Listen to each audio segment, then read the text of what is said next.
This is USVI News, your Virgin Islands connection. Hi everyone, I'm Kristen Allen. Emily Matson has the day off. Thanks for choosing USVI News. Governor Bryan today signed a bill creating the Division of Territorial Parks. The bill transfers authority from the Department of Sports, Parks and Recreation to a division within the Department of Planning and Natural Resources. Here's some of the governor's press conference today. See, I've signed a lot of things as governor, but nothing gives me more pleasure than to set up a park system that will determine a legacy of preservation for all Virgin Islanders to see in perpetuity. I would like to take this time to thank especially Senator Samuel Carrion, who ushered these two important pieces of legislation through the legislature in order that we could get to this point today.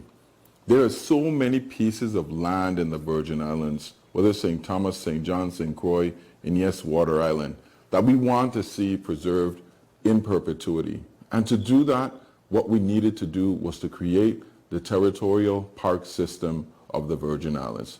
Just like the federal park system that preserves such things as the Caneel Bay Trail, the Christiansted Fort, and other landmarks in the Virgin Islands, now the Virgin Islands will have a mechanism to do the same.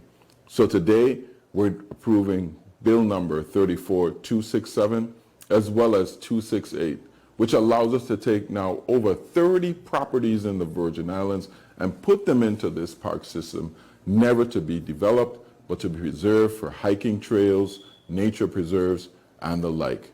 And in addition to that, we are buying extra property. One specific property now in Frederickstead, where we will be able to preserve beach shoreline for campers from now into eternity. And the governor says he's also looking at buying land elsewhere to protect and preserve. And just as kids head back into the classrooms this week in the Virgin Islands, the CDC releases new guidelines that relax COVID-19 restrictions. The updated guidelines involve two key areas for students: COVID testing and social distancing. The changes will allow schools to relax their strict social distancing measures, which have already been effectively phased out by the CDC. They would also de-emphasize so-called test-to-stay strategies, where students exposed to the virus take regular tests to stay in the classroom. Another potential update: those exposed to COVID would no longer need to quarantine, vaccinated or not. Instead, the recommendation would be to mask for 10 days and test 5 days after exposure. Part of the CDC's reasoning in lifting the quarantine recommendation for anyone exposed to the virus is the increase in people who have COVID-19 antibodies. They also want to limit the social and economic impact quarantines are having on the nation. As we've been reporting, the VI Education and Health Departments already announced masks are no longer required to be worn in school buildings, and mass testing isn't required to return to school. And as kids in the VI are back to school, when it comes to packing lunches, we can all get into a bit of a rut. So if your child gets sick of the same sandwich every day, we've got you covered. USVI News' Emily Matson has some healthy lunchtime ideas, sure to get a smile. It's important. Balanced meals help give kids the nutrients they need, and it doesn't have to be difficult. We want to do it the night before. It's really great to get that child involved so they can spend some time and make a choice of what they want to put in their lunch. Licensed dietitian Catherine Sherry says letting kids have a say about their lunches will help make them more likely to eat them. We can use leftover chicken from the night before and turn that into a wrap or a sandwich for the child. A simple peanut butter and jelly is great, and add some veggies with it. And I love to put dips with veggies and fruits. Make that lunch a little bit fun. Other ideas: pasta salad, use leftover veggies and whole wheat pasta, add some fruit and a couple of hard-boiled eggs for protein, or try deconstructed tacos, ground turkey or beef, shredded cheese, tomatoes, lettuce, a mini guacamole cup, and some fruit. They love to prepare their own meals, so you can make a homemade Lunchable and make it healthier and more filling than what you're going to get in the store.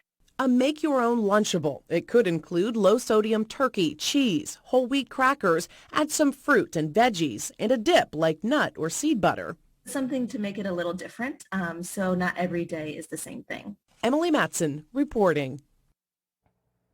Now, believe it or not, Sherry says it's also important to pack a treat in your child's lunch, something they can look forward to and enjoy along with their meal. Well, the Democrat-controlled Senate has delivered President Biden a major legislative win. a multi-billion-dollar spending bill focused on health care and climate change. Natalie Brand has more details from Capitol Hill. President Biden celebrated a major legislative win after Democrats' sweeping climate, health care, and tax bill passed the U.S. Senate. There's a whole range of things that are really game changers for ordinary folks. Following months of negotiations and a marathon weekend session, Vice President Kamala Harris delivered the tie-breaking vote. The bill, as amended, is passed. Democrats emerged exuberant. When I look back at my service in the Senate, I'll think about this legislation as one of the most consequential things that I had the chance to work on. Republicans exasperated. The bill's title shows you what it is. It's an Inflation Increase Act. The Inflation Reduction Act invests nearly $370 billion in climate and energy. It also allows Medicare to negotiate high-cost prescription drugs. The bill is estimated to lower the deficit by around $300 billion, paid for with new tax provisions, including a 15% minimum tax on large companies and increased IRS enforcement. They're going to propose hiring 87,000 new IRS agents, and they promise you this is only going to go after the rich. You should not believe that. The Senate showdown comes just 3 months before the midterm elections. Since this could take a while to implement, when will people see and feel the impacts? Some of the things they'll find quite quickly, and some of the things will take a longer time. The legislation now heads to the U.S. House with a vote expected on Friday. And the Senate has now adjourned for the month of August to allow members to go home and campaign. Well, Equifax sent lenders incorrect credit scores for millions of people this spring. This week, the company announced a tech glitch may have kept some consumers from getting loans. And experts say it's a reminder that consumers should routinely check their credit history for any suspicious activity or errors. In today's Consumer Watch, Jen Sullivan has a closer look at what to look out for and what to do if you are impacted by the Equifax issue. Equifax is reeling from a tech glitch earlier this year, which could have led to higher rates for some or even prevented others from getting loans. In 31 years in this industry, I've never seen anything like this happen. The credit giant says it sent lenders incorrect credit scores for millions of people in the spring during a period of about 3 weeks, blaming it on a coding issue. This has nothing to do with data breaches. This has nothing to do with erroneous information. Credit expert John Olsheimer says some of those errors were pretty significant. According to Equifax, 300,000 consumers saw a differential of at least 25 points. But the company said there was no shift in the vast majority of scores and that credit reports were not affected. So, how do you find out if you're impacted? Experts say getting a denial letter is the first clue. Is if they actually did apply for some form of credit during March and April of this year, and they were denied or what's referred to as being adversely approved, meaning that they were approved, but they did not get the lender's best terms. It's always best advice to constantly check reports from all 3 major credit bureaus. Equifax, TransUnion, and Experian are letting consumers check their credit reports for free once a week through the end of 2022 at annualcreditreport.com.